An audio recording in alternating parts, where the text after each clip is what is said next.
The reason every country has US dollars is, first of all, that's what central banks use as the reserve currency. Second of all, oil is priced in dollars. So this is the world, and what you see here is that these are the countries that are avoiding the US dollar in trade. They're doing bilateral agreements where they'll either hold each other's currency and settle that way, or they're establishing, like right now, they're talking about a BRICS bank, Brazil, Russia, India, China, and South Africa, having a bank that will do settlements between the countries directly without using the US dollar. These countries, they tried to avoid using the US dollar, like Iran tried, and we banned them from using SWIFT. How many here have made wire transfers before? So do you know what a SWIFT number is? It's a code that you plug in, and this SWIFT system is what transfers those dollars from one person's account to another person's account. Well, Iran decided that they were going to sell oil only in euros. They got banned from SWIFT. But there's countries right now coming up with a replacement for SWIFT.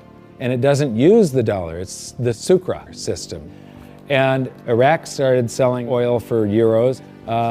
In Libya, they were talking about creating the gold dinar and selling oil for gold. So those are the countries that are trying to use something other than the dollar. And then you've got physical gold accumulation.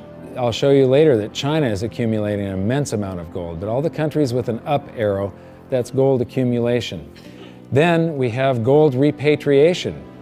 Germany has been asking for their gold back, and they're getting it.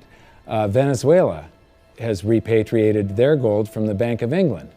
And then if we put this on a timeline, here's the nails in the coffin for the dollar standard. This is my evidence that I think is proof that the death of the dollar is coming, and it's coming shortly. Nixon ended Bretton Woods, and we went on the dollar standard. Then the first nail in the coffin is Iraq sells oil in euros.